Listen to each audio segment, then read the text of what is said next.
Hola compañeras y compañeros, ¿cómo se encuentran el día de hoy? Vamos a ver quién nos acompaña. Bueno, antes de ver quién nos acompaña, me presento con ustedes. Mi nombre es Óscar Gustavo Rincón Orozco.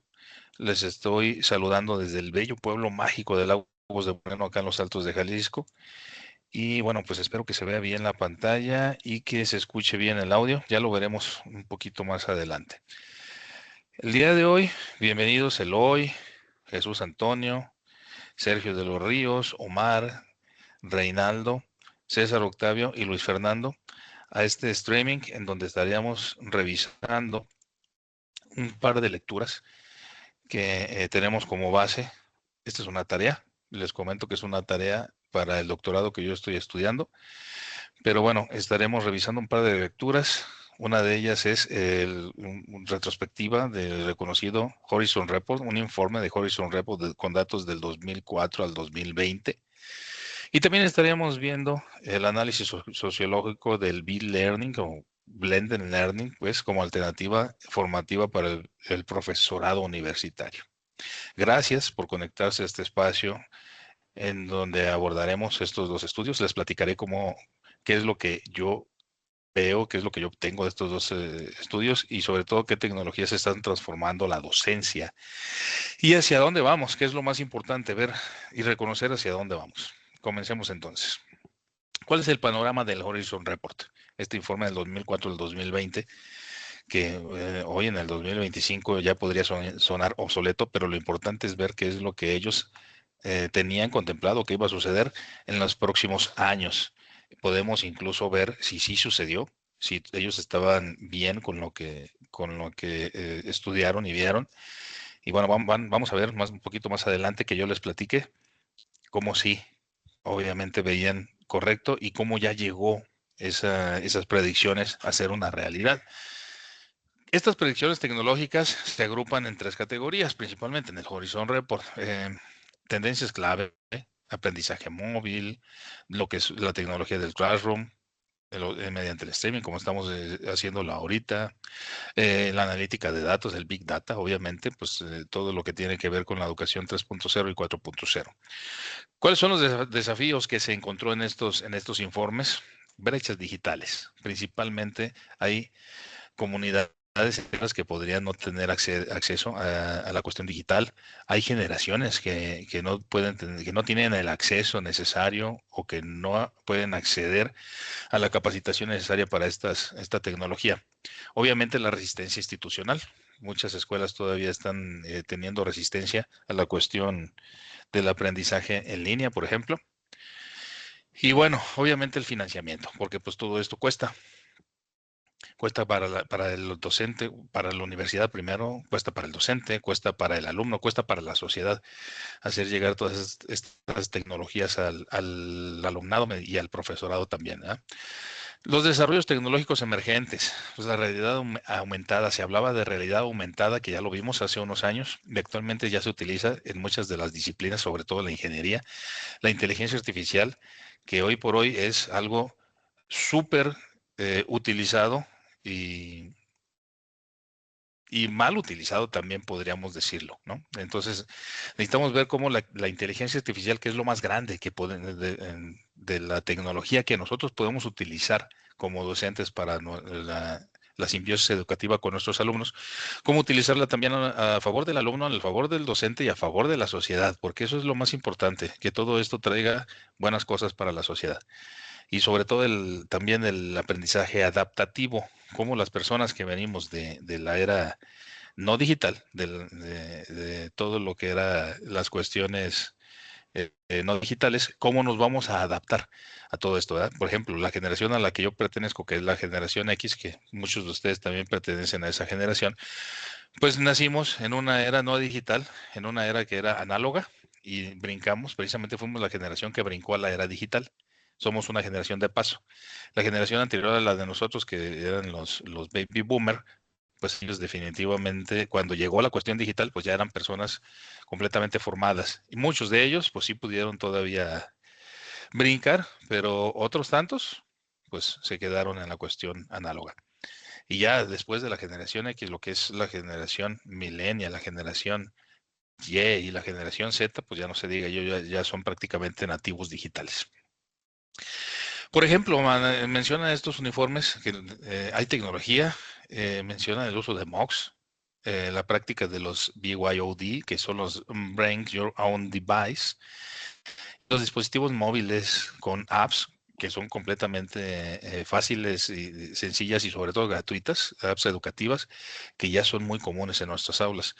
Otras como la inteligencia artificial, que es lo más grande, pues que hemos estado platicando para tutorías personalizadas o la realidad aumentada, otra vez viene la realidad aumentada a colación, están en proceso de adopción, o sea, todavía los estamos adoptando, aunque ya son tecnologías que no son tan nuevas, o sea, ya llevan años, sobre todo esto de la realidad aumentada, pues también los dispositivos que se utilizan en los programas no son tan comunes y no son tan accesibles. Eso sí, tiene que ser un poquito más costoso, ¿no? Enfrentan retos en cuanto a la infraestructura y la capacitación, ¿no? Bueno, hablábamos también del e-learning y del b-learning. El e-learning, pues lo conocemos todos, es el aprendizaje mediante libros y escritos electrónicos. Pero el e-learning evoluciona al b-learning, que es el blended learning, que es una modalidad que combina lo mejor de la enseñanza presencial con la enseñanza virtual. Entonces, evolucionamos del e-learning al b-learning, que eso es importante también comentarlo. La enseñanza virtual contra la enseñanza presencial, no contra, pues lo dije mal, es una simbiosis entre esas dos enseñanzas. La educación del profesorado, bueno, pues necesita ir más allá que al simple uso de las tecnologías de información. Entonces tenemos que estarnos actualizando todo el tiempo. Se requieren competencias digitales profundas, formación permanente que incluya lo formal y lo cotidiano. Eh, Considerar que los estudiantes, los docentes y las instituciones necesitamos esa tecnología y sobre todo el soporte. O sea, no solamente es tener la tecnología, sino todo el soporte que nos ayude a todos seguir avanzando conforme se requiera, ¿verdad?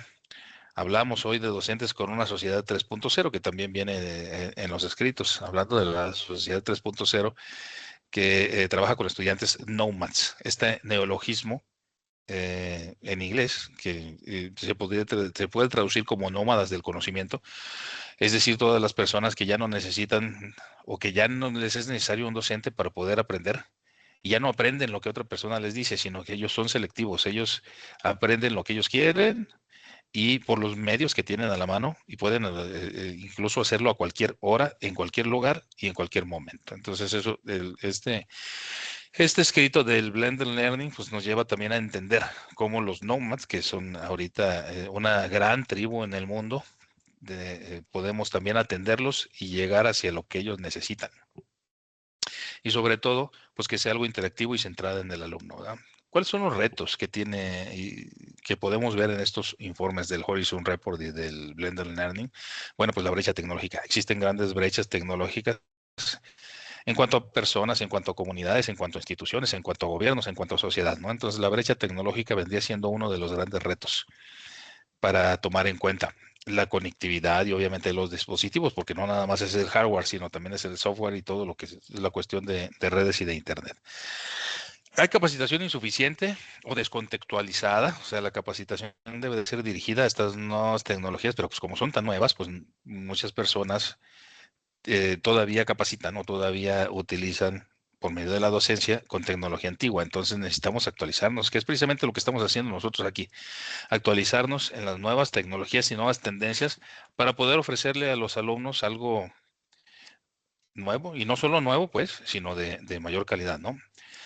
Falta también infraestructura, recursos institucionales. Obviamente, pues si seguimos viendo que con los mismos recursos que educábamos hace 20 o 30 años queremos educar actualmente, pues va a ser difícil. Anteriormente los alumnos necesitaban un cuaderno y un lápiz. Actualmente necesitan mínimo un smartphone y obviamente una computadora y acceso a Internet y todo eso cuesta. Bueno, necesitamos darle claridad también a los docentes, claridad pedagógica para adaptar también toda esa tecnología. Hoy por hoy hay docentes de 4 generaciones. Tenemos docentes de baby boomers, tenemos la mayoría de los docentes que somos generación X, ya tenemos muchos millennials también en la docencia y la generación Y e incluso la Z ya está empezando también a trabajar como docente, sobre todo con las generaciones de la educación básica. Bueno, pero no basta con tener esta herramienta, hay que saber para qué la tenemos, cuándo utilizarla, cómo utilizarla y sobre todo no solo no nosotros saberlo, sino el estudiante, el alumno tiene que saber cómo utilizarla de la mejor manera. Y para eso, pues la clave es combinar la pedagogía, la tecnología y el contexto. Pues obviamente, hablábamos también de otro tipo de sociedades en donde los contextos son menos acordes a la tecnología. En un póster que hicimos en la tarea pasada, veíamos cómo los estudiantes indígenas utilizan el smartphone, pero ya no para aprender, sino solamente para redes sociales y para cosas que más tendientes al ocio, ¿ah?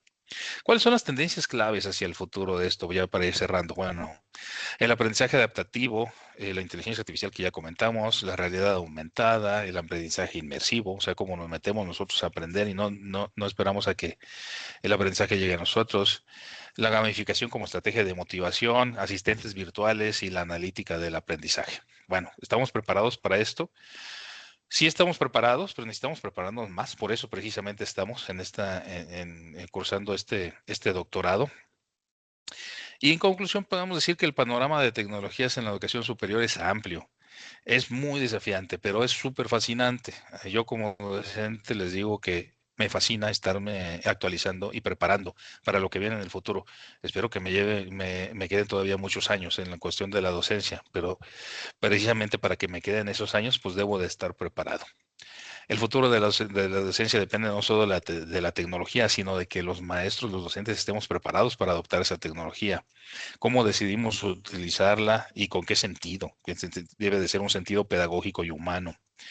¿Cuál de estas tendencias creemos o creen ustedes que tienen mayor impacto en el contexto? ¿Qué tecnología están usando o estamos utilizando o ustedes usaron o sus hijos utilizaron para poder seguir con su aprendizaje? Bueno, antes de despedirme, quiero también compartirles no solamente el análisis del Horizon Report, sino tenemos obviamente mucha información ahí y déjenme les comparto nuevamente porque se me hace que no se va a ver esto que les quiero mostrar, pero ahí va otra vez. Lo que quiero mostrarles es un reportaje de la página de Forbes. Me dicen si ya lo están viendo. Me parece que sí. Página de Forbes. 5 predicciones de la inteligencia artificial en la educación para el 2025. Obviamente estas predicciones son para este año. Vamos a ver si se han estado cumpliendo predicciones de la inteligencia artificial.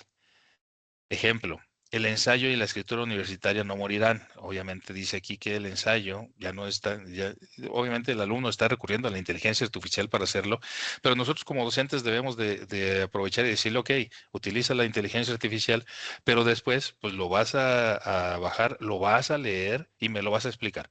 Ya con tus palabras, ya no solo no con las palabras de la inteligencia artificial. Ahí es donde debemos de llegar, ¿verdad? La escritura humana y la escritura con inteligencia artificial se complementan, es lo que estábamos comentando. No es que solamente deje que la inteligencia artificial lo haga por el alumno y lo presente así, lo tiene que estudiar y lo tiene que presentar. Ahí es en donde podemos enriquecer esto, ¿no?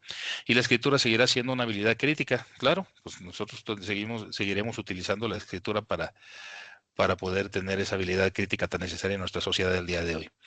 La accesibilidad y la equidad de la inteligencia artificial estará en el centro del debate, debe de ser equitativa, pues todos debemos de poder acceder a ella, y el uso y el objetivo de las herramientas con inteligencia artificial generativa y detección de la escritura con la inteligencia artificial cambiará. Bueno, este es un ejemplo, y podemos encontrar como este muchos ejemplos. Ya para ir cerrando, o más bien para cerrar, les agradezco muchísimo nuevamente el hoy. Jesús Antonio, Sergio, Omar, Reinaldo, César y Luis Fernando, el que nos haya acompañado. Yo soy Óscar Gustavo Rincón Orozco. Los saludo desde el bello pueblo mágico de Lagos de Moreno, acá en los Altos de Jalisco. Nos vemos en la próxima.